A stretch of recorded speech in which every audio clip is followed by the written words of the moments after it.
So, today we're diving into a pretty provocative idea that on the world stage, Israel is judged by a completely unique and frankly impossible standard.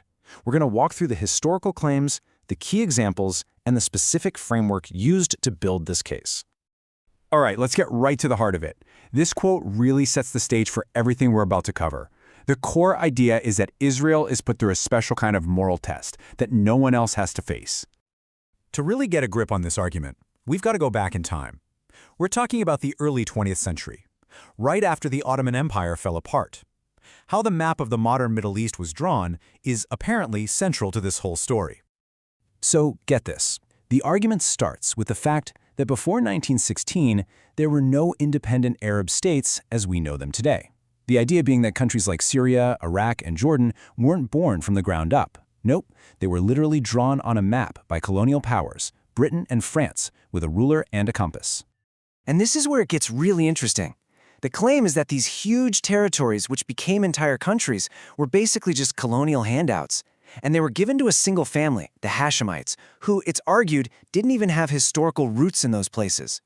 So here's the stark contrast that's being drawn. On the one side, you have these states called colonial creations that are just accepted. No one's calling for their decolonization. But on the other side, the Jewish homeland is framed as this promise that kept getting smaller and smaller, and whose very right to exist is constantly under fire. Okay, so to back this up, we're going to look at two specific examples. These case studies are used to illustrate what's described as a really profound double standard in how the world pays attention and passes judgment. First up, the Kurds. We're talking about a population of 40 to 50 million people. Think about that. A distinct people who have faced genocide, but they have no country of their own. The question posed here is, where are the global boycott movements? Where are the campus protests for a free Kurdistan? All right, now let's turn to the second case study, Lebanon. And what we're reminded of here is that Lebanon was specifically set up under French rule to be a safe haven for Christians. And for a while it worked. It was so prosperous and peaceful, it was called the Switzerland of the Middle East. But as you can see, that stability just completely fell apart. The argument made here is that the country's collapse into decades of brutal civil war was a direct result of the PLO arriving from Jordan in 1970.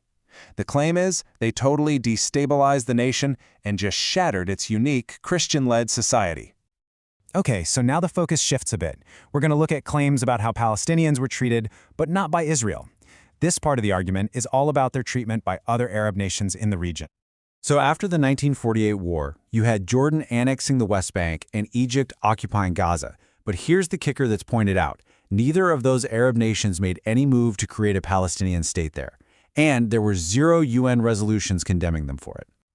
And to really drive this point home, check out this quote. It's attributed to Ahmad Shukeri, the man who would later go on to create the Palestine Liberation Organization. This is what he allegedly said at the UN, 8 years before the PLO even existed. And this isn't presented as a one-off thing. The idea is that there's a clear pattern here, a pattern of rejection. Multiple Arab states are listed as having expelled huge numbers of Palestinians, from Jordan in 1970 to Lebanon and then Kuwait. And that brings us to what's presented as the crucial point, the huge difference in how the world reacted. The deportation of 400,000 Palestinians from Kuwait is highlighted, with the note that there was an absence of UN resolutions calling it ethnic cleansing. So with all this context, how are we supposed to analyze it all? Well, a specific framework is introduced to do just that. It's called the 3D test. This framework was developed by the famous Soviet dissident Natan Sharansky. And the whole point is to give us 3 simple tests to figure out if criticism of Israel is fair or if it crosses a line into something else. Okay, let's break these down real quick. The first D is for double standards. Are you judging Israel by a moral code you don't apply to anyone else? The second is delegitimization. Are you denying the Jewish people's basic right to self-determination? And the third is demonization. Are you painting Israel as this uniquely evil entity in the world?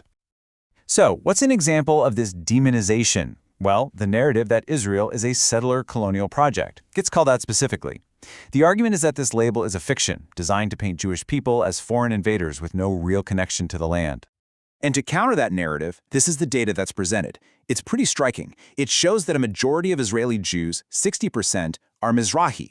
That means they're descendants of Jews from communities all over the Middle East and North Africa that were there for centuries, long before 1948.